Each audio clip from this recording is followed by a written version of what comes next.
Jadi hari ini Bu, kita mulai ya materi tentang School Leadership Workshop atau SLW. Jadi kami cuma spill sedikit Bu ya. Sekitar 2 minggu ya kami melaksanakan SLW ini kerjasama dengan di Singapura.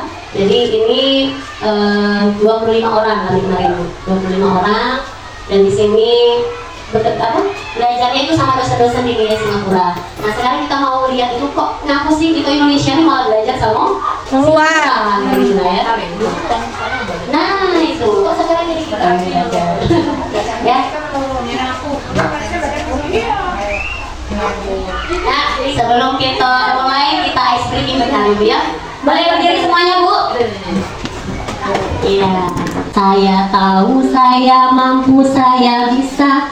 Ya, jadi kalau saya di sini, tahu di sini, saya mampu, mampu di sini, saya bisa. 1, 2, 3. Saya tahu, saya mampu, saya bisa. Saya tahu, saya mampu, saya bisa. Saya tahu, mampu, bisa. Tahu, mampu, bisa. Saya tahu, saya mampu, saya bisa. Ini ada petanya Bu ya, peta Asia Tenggara. ASEAN tahu Bu? Tahu. Tahu ASEAN Bu ya. Nah ini adalah negara-negara ASEAN. Negara kita sama negara Singapura itu bersebelahan Bu ya, bertetanggaan. Nah kira-kira Singapura yang mana Bu? Ini Singapura Bu ya. Ternyata Singapura itu sangat kecil Bu. Ya sangat kecil. Indonesia yang mana Bu? Indonesia. Masya Allah ya. Nah, kalau dilihat di sini Bu, luas wilayah Indonesia itu 1.904.569 km persegi. Sedangkan Singapura itu sangat kecil, cuma 724,2 km. Jauh nggak? Berapa dibanding dengan Indonesia Bu? Sangat jauh. Nah ini Bu, sumber air di Singapura itu nggak ada Bu. Kayak kita ada pegunungan ya, ada pegunungan, ada sungai. Mereka itu udah ada Bu. Mereka itu udah ada sumber air di Singapura. Jadi bagaimana mereka dapat air di sana? Maka mereka impor dari negara tetangga, dari Malaysia. Kita ada impor air Bu? Tidak ada ya, kita tidak ada impor air kita karena kita banyak yang melimpah ruah. Mereka ini impor air dari negara tetangga Malaysia. Tapi lama-kelamaan Bu, mau loh ya, minta terus kata mereka. Minta terus. Akhirnya mereka punya inovasi. Ya, inovasinya adalah mereka membuat daur ulang air limbah. Jadi dikatakan itu namanya new water, air baru. Air baru. Jadi daur ulang air limbah yang aman untuk diminum. Nah ini tempatnya Bu, tempat yang besar ini.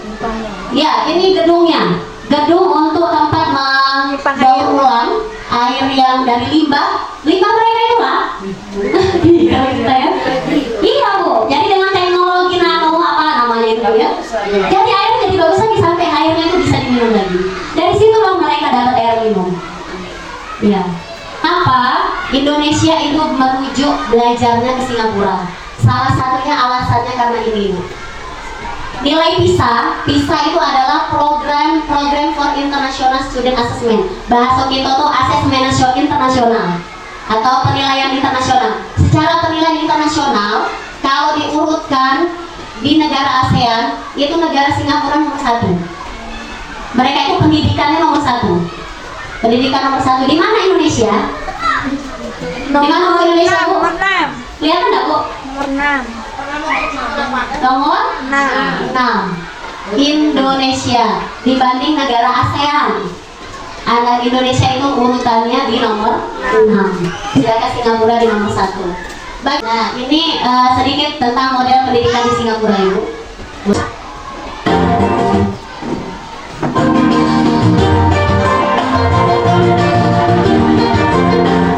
Every weekday morning across the small island nation of Singapore, children arrive at state schools.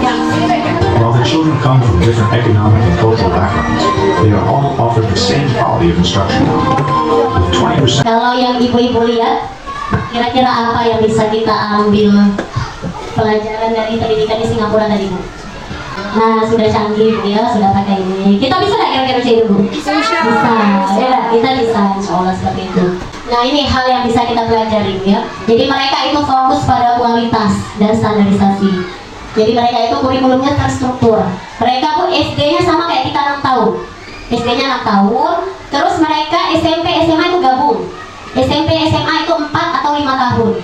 Jadi nggak 6 tahun kayak kita kan 3 tahun SMP, 3 tahun SMA enggak. Mereka 4 tahun atau 5 tahun di situ. Kalau kelas akselerasi cuma 4 tahun. Iya, dia ada kelas akselerasi 4 tahun.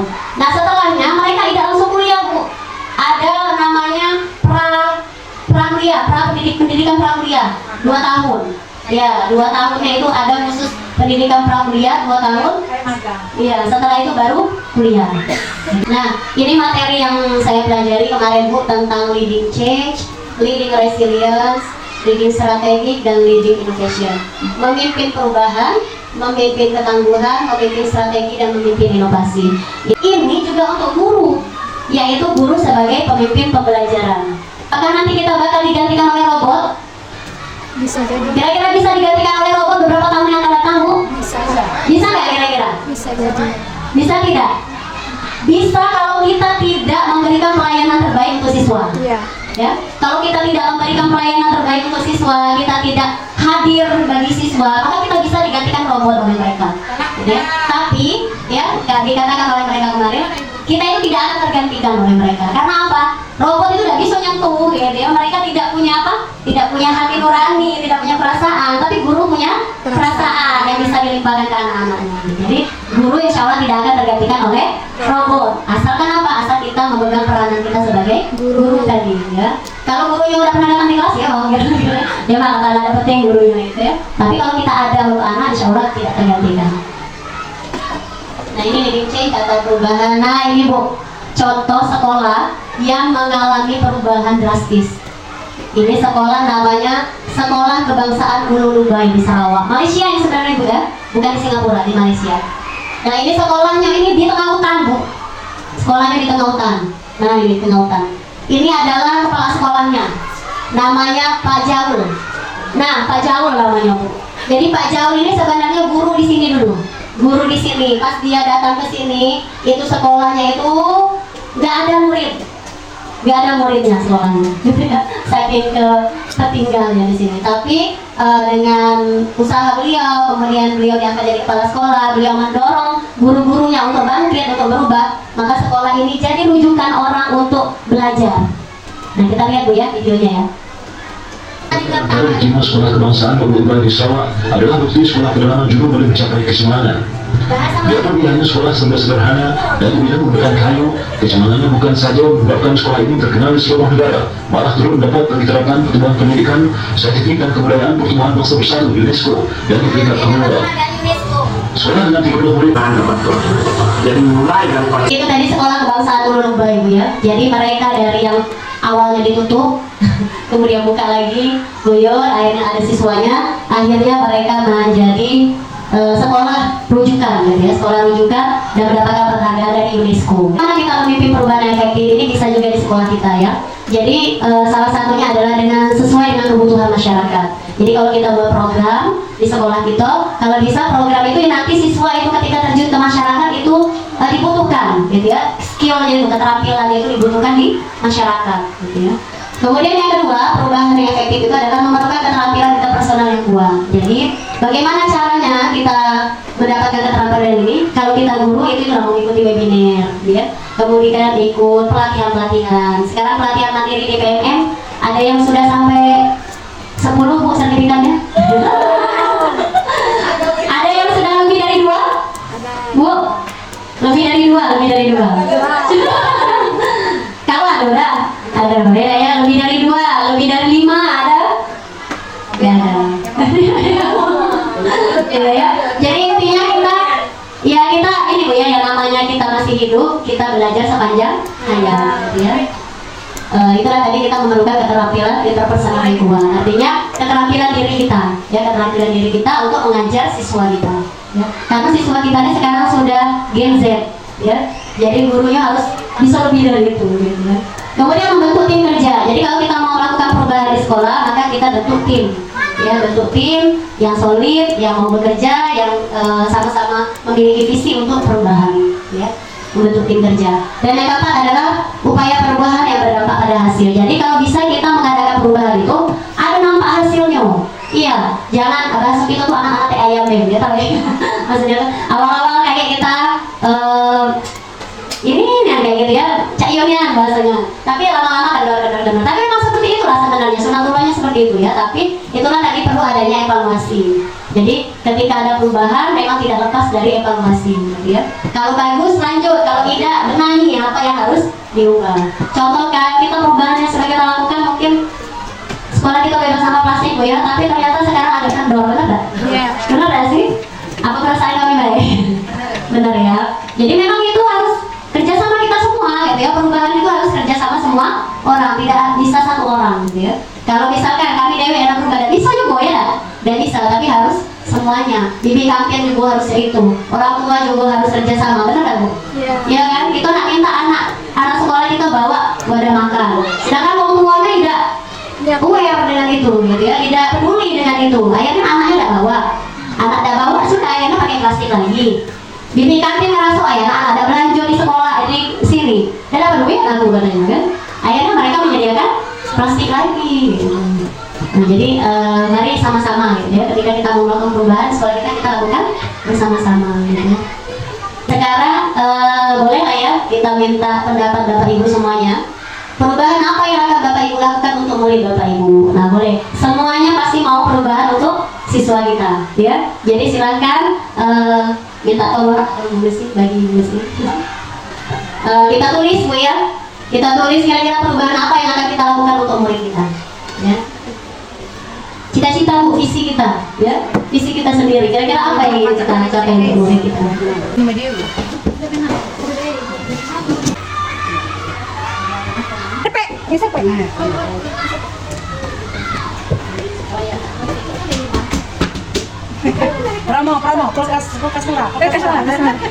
Perubahan di kelas. Dari namanya Bu Aman. Dari nama Aman. Kebebasan belajar siswa sesuai minat dan bakatnya di kelas tetapi dengan panduan guru. Oke. Perubahan yang ingin dikembangkan, disiplin waktu sama sopan santun. Oke, mantap. Lanjut, untuk kelas 1, saya ingin siswa kelas 1 sudah mandiri, ya. Yang kedua, siswa akhir tahun kenaikan sudah bisa membaca. Amin, ya. Ya benar Bu, itu visi kita kan untuk anak-anak kita. Mengajarkan siswa berpikir kritis. Mantap. Perubahan peserta didik, pembelajaran aktif, interaksi antar siswa, guru, siswa dan siswa, serta disiplin waktu. Oke, mantap. Ini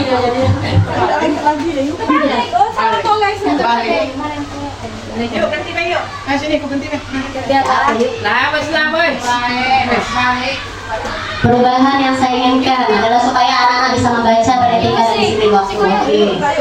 Leading resilience ini adalah memimpin ketangguhan. Jadi kita sebagai guru itu juga harus tangguh dalam memimpin siswa kita. Nah ini disrupsi. Ada yang pernah dengar Bu? Disrupsi. Pandemi. Nah pandemi kemarin itu termasuk disrupsi, gitu ya. Dan itu berpengaruh nggak sama pendidikan kita Bu? Sangat, gitu ya. Sangat berpengaruh sama pendidikan kita. Kita belajarnya jadi daring. Terus anak-anak etikanya jadi kurang ya, karena tidak berpapasan langsung dengan guru. Nah ini ada beberapa faktor disrupsi pendidikan ya. Yang pertama itu teknologi. Nah sekarang anak-anak itu sudah diminta untuk 4C. 4C itu adalah critical thinking, berpikir kritis. Jadi siswa itu dilatih untuk berpikir kritis, dilatih untuk berkomunikasi, berkolaborasi, dan berkreativitas. Nah kemudian ini strategi ya. Saya cepatin aja. Nah ini analogi kepemimpinan orang memimpin strategi. Cuma sebentar. Mereka berjalan di depan kawanan untuk mengatur kecepatan untuk seluruh kawanan. Berikutnya, 5 ekor yang terkuat dan terbaik. Mereka bertugas melindungi bagian depan jika ada. Jadi katakan bahwa pemimpin itu bukan berarti yang terdepan, ya. Tapi dia memastikan orang-orang yang di belakangnya ini tumbuh, gitu ya. Jadi bukan berarti ketika sesuatu itu dia yang paling indah, tapi dia menumbuhkan, gitu ya, menumbuhkan supaya semuanya itu bisa juga maju. Jadi innovation. Nah, siapa yang tahu sih apa beda antara kreatif dan inovatif? Kalau kreatif itu proses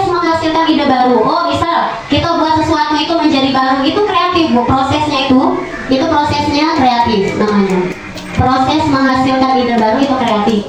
Kalau sesuatu yang sudah dihasilkan dari kreatif ini, itulah namanya inovatif.